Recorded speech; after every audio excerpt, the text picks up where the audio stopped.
Hello to the First Baptist family and to the Friends of First Baptist Tulsa. This is our midweek update for the 8th of October, 2025. If I've not said it lately, I love being your pastor. I love the opportunity we have to serve the Lord and to serve our community together. So here's a couple of things that I want you to know. First of all, we do have our annual business meeting coming up October 26th. Then we'll look at our spending plan, our budget, our plans for this next year.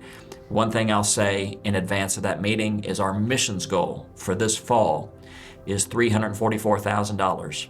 The first $44,000 is going to build a compassion center in Indonesia, and then the rest, the next $300,000 and whatever's given beyond that, will go to our missions offering globally, nationally, and statewide. So consider how you're going to give significantly and sacrificially to that one time of year missions offering. Also, to keep on your radar screen, our counseling ministry. As you know, and as you've probably heard, we provide up to 10 free sessions of counseling for anyone in our church or community that has need. You can go to our website, click on the counseling ministry link, and express your interest in that. Somebody will be in touch with you to connect you with one of our counselors. And while I'm talking about that, let me also mention our Surviving the Holidays, October 28th. If you or someone who you know and love is facing the holidays for the first time or the second time without their loved one, there are some coping skills and there are some things you can do to prepare yourself for that time when there seems to be so much joy and as you are still dealing with grief. So be aware of that as well. And then finally, if you've received this link by email, I would ask you to look in the body of that email and you're going to see this week's shareable content that you can share through your social media platforms. Just a few reels that we have that will give people a flavor of who we are and what we talk about as a church. So I'd encourage you to share that content. All right, now let's get into the minor prophet for this week. So last week you read Hosea. That was a rather long book. The book of Joel, the very next minor prophet, is going to be a little bit shorter. I want to mention here the timeline content for the minor prophets. I've shot an extra video. That link is available in the description below, so you can take a look at that and you can get a feel for the timeline and the context of the minor prophets. This week it won't help you out that much because when it comes to the book of Joel, we really don't know if he was a prophet that was addressing the northern kingdom of Israel or the southern kingdom of Judah. We don't know exactly when he lived, but just because we don't have a date stamp, a time stamp on him, it's really not as necessary because his message is very clear. As you read the book of Joel, I want you to look for one phrase: the day of the Lord. The day of the Lord. You're going to see that phrase time and time and time again. So here's where it's a good idea, as I've told you before. Whenever something repeats or you see something again and again, let's talk about what that really means. That's the main point.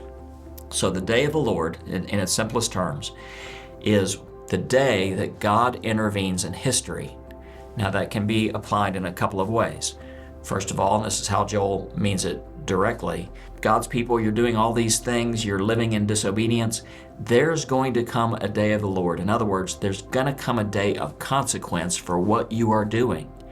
And so Joel talks about this day of the Lord as being the day when God will set things to rights, even though you are being disobedient. God will intervene in human history. But as we read Joel, we're also aware as New Testament readers, as Christian believers, that the day of the Lord also represents the day that Jesus will come to our planet, the incarnation. But there's even more. Not only is the day of the Lord the day of consequence, not only is it the day of Christ's first coming, his incarnation, but it's also the day of the Lord is also the day of his second coming, when he will return. Again, God intervening in history, either through the consequences of our behavior or through the first or second coming of Christ. So the themes that Joel wraps around this idea of day of the Lord is, how do you prepare for this day? How do you prepare for the day where God will intervene in history? Well, you need to practice repentance. One of the passages I want you to pay really close attention to is Joel chapter 2, verses 12 and 13. It says, "Let us rend our hearts, not our garments." Rending garments is a sign of mourning, of grieving. But let's not just tear our garments. Let's not just change what we're doing on the outside. Let's change who we are on the inside, this repentance. But also Joel says in the aftermath of this day of the Lord, there will be a time of renewal.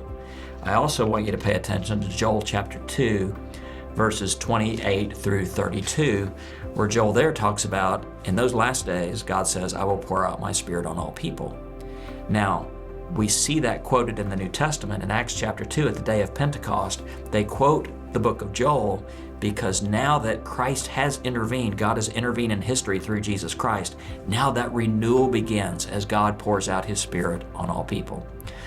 So as you read Joel, pay attention to that day of the Lord, the day when God intervenes in human history, either through the consequences of our actions or the first or second coming of Christ. Pay attention to that call of repentance and pay attention to that promise of renewal. That is the book of Joel as we read through the minor prophets. I love you. I love serving as your pastor, and I'll see you soon. Bye-bye.